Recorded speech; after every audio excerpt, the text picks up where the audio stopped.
Hello crafter, welcome to my channel if you're new here, welcome back if you're a subscriber. This video is an edited version of a live that I did with my crafty friend called Benita from Under a Pile of Papers. We go live together and the orientation is set by YouTube.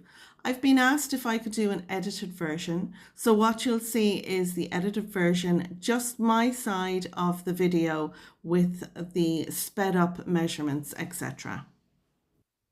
So the die set that I'm using is called the Showstopper Die Set, and this is how I store my dies. I have them on a magnetic sheet on a 300 GSM cardstock, and it's just visually for me. I can see where all the dies go, make sure everything goes back in its right place.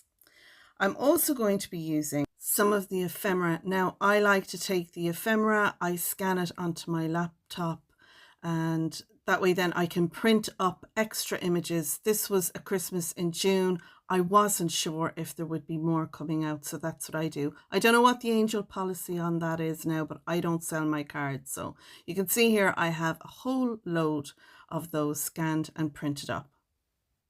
The stamp set I'm using is Vintage Christmas Sentiments A5 stamp set, and I'm going to use some of the sentiments off this for on my card. I'm going to emboss all my white panels, and I'm using the new North Star 3D embossing folder. I love this. This done on metallic looks amazing. With ink blending on it, looks fabulous. I'm going to keep it white. I want a clean look for the background, so that's what I'm going to do. And I think this embossing folder is one of my new favorites. Then I'm going to use the paper pad. It's called a Show-Stopping Christmas, and it's an 8x8 paper pad and 190 GSM. These big words, they're words and shadow with stamp sentiments, are fabulous. And that's the Big Words Stamp and Die Set. I'm also going to use a stamp from my stash, and only because I wanted the word Christmas, and this was a nice big size. This was out about 2 years ago and it was with a crafty magazine. You'd probably find it hard to find it anywhere, so just use a word from your stash. So these are all the bits and pieces. I have them all die cut out here, and we're going to have a look through what we're going to need. This is just to show you, this is the idea. This is my demo, my makeup for this star card. I just used a card base and some copy paper. I like to play around when I get a die, you know, that is like a showstopper or something, and kind of play with it to see what I can make of it. So that's what I did there. So let's have a look what we're going to need. We'll need a 5x7 card base.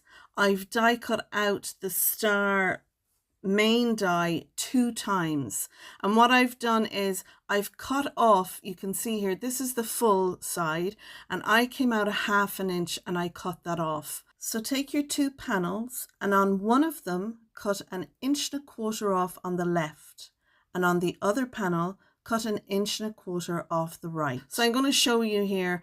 I'm going to go a 1/2 inch past that last score line, and that's all it is. Do it on both of them, so you have one on the left hand side and one on the right hand side, and you can join those 2 tabs together, so each half star makes one full star in the middle. So you can see there now, I'm going to bring those together, and you'll see how the 2 of them, they're going to join on together right there in the middle. So I'll fold that score line into a mountain fold, and then I'll stick them together using double-sided tape and some liquid glue. So I'm going to join the 2 half tabs that we have made ourselves now, and I'm going to use my double-sided tape, and I'm also going to use a little bit of liquid glue. So I have used double-sided tape on both tabs, and really you don't need to do that. If you just use it on one and put a little liquid glue and then join the 2 together, that's all you need. I was just, I was being sure. So now I have those 2 together. I'm going to fold the panel over. So if you look at the piece that we've die cut out, there's 2 score lines. Well, there's actually 4 score lines. we're going to fold on the second score line on the left, and that way then it will concertina fold down our piece. We can add glue to one side. I'm sitting it back from the front edge a little bit. You can see there under my hands there's a little white gap. That way when the card closes, you know, it'll be recessed back a little bit. I'm going to add glue now to the other side and fold that over, and then I'll give that a minute. I'm using the collal glue, and once that has then set, I can then open up my card.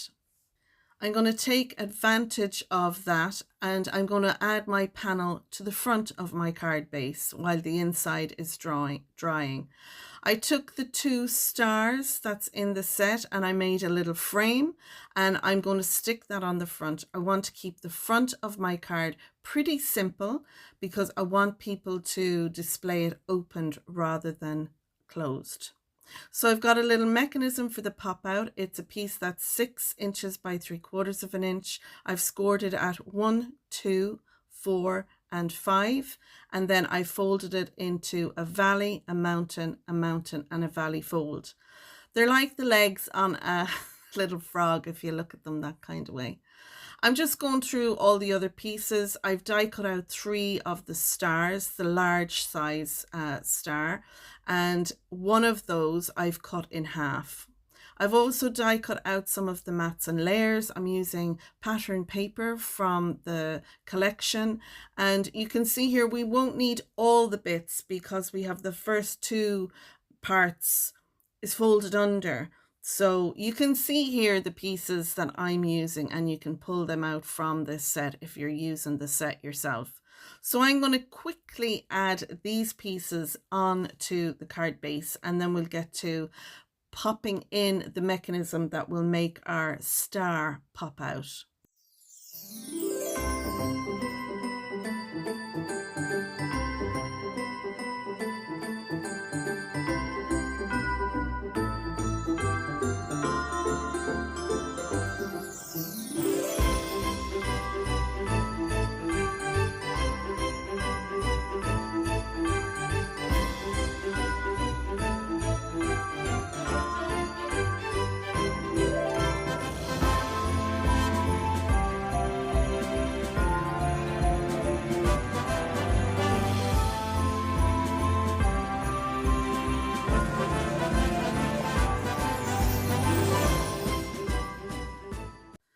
Next, I'm going to add on my white stars, and I have embossed the 2 big stars. 2 of them I'll stick down, one on the left and one on the right. And then for the pop up star in the middle, I'm going to cut that down. So I will eyeball that and I will cut it to fit on that popped up star in the middle. I'm going to embellish the left and right using some of the ephemera, and this is the ephemera I've printed up, and I'm going to put some foam tape on the back of them. Now, you don't have to put foam tape and wobblers and everything on this like I've done. If you want it to fold tighter together so it'll fit in an envelope, then don't put any dimension on it. I don't mind a bit of dimension, so I add loads. And so it's just down to your preference. The wobbler does add a bit of dimension when it's closed. I used some very slim foam tape on there, so that wasn't too bad, but yeah. And I'm just showing you here, you can, you know, print, stamp up and color in all the icons and use them yourself. I've just used the little ephemera pieces that I've printed up. So now we want to add our little mechanism piece, and I'm adding some liquid glue on the left and right hand side, and that will sit over where we've joined our 2 sides together. I'll use a ruler to get behind so I can add a bit of pressure in there, and then my 2 half pieces of the 1 star, that's going to cover up our little leg there where our mechanism is glued down. So once I've that in place, then I can add my little stars over the top. So once I have my red star glued down, I can grab a wobbler. I've loads of these in my stash and I never think of using them. And I think whoever gets this, if there's a kid in the family, they'll have great fun flicking that Santa and making him wobble. Now I'm going to fussy cut out my red Christmas sentiment. And although I have my Merry die cut out in red, I'm going to redo that. I'm going to die cut it out in black, and I'm going to die cut out the shadow behind that in red. And I think then that will pick up better what I've got going on with the Christmas. I'll have my Christmas with a red shadow and a black stand sentiment, and then my Merry will be the same. And I think it pulls those two in together really, really nicely. So I'll bring in my little Scout die cutting machine. It's a Spellbinders one, and I find it great for die cutting these smaller pieces. So handy. So I've got my Merry there in the black. I'm die cutting out the shadow in the red. I'll glue those two together, and then I'm going to add some foam tape behind that to raise it up, just like I did with the Christmas. And again, you don't need to do that. But, you know, yeah, I'm a devil for a little bit of dimension. Because as Laura Basson says, dimension is king, or something onto that. Not as good as Laura. I'm going to take my Spectrum Noir sparkle pen and I'll go over my black Merry and my black Christmas sentiment. I'll add it around my wreaths as well, and a little bit on Santa's hat. So here's a look now at the finished card. We have our star, our sentiment, and our love from Lizzie sparkles on the front. On the back then, I have my panel done with my two sentiments. I loved that one, ho ho bloody ho. I could not add it in. You can see the bulk there because of all the foam tape and the wobbler I've added. And this is how it looks then inside once it's opened up. And I just love it. You can see there I have my two embossed panels slid in behind. It's covering up where our card joins our card base.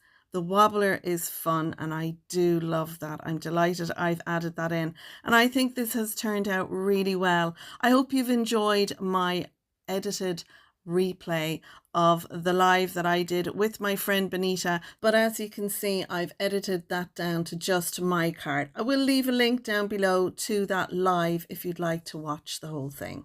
I hope you've enjoyed my video. If you have, you might give it a thumbs up, subscribe to my channel Blonde Cards and Crafts, and ding the bell. That way you'll be notified next time I post a new video. You can share your makes with me on my Facebook group called Your Cards and Crafts. And if you'd like to help support my channel, you can click the super thanks button down below. That will help my channel. So thanks for watching. Until next time, take care, stay safe, and bye for now.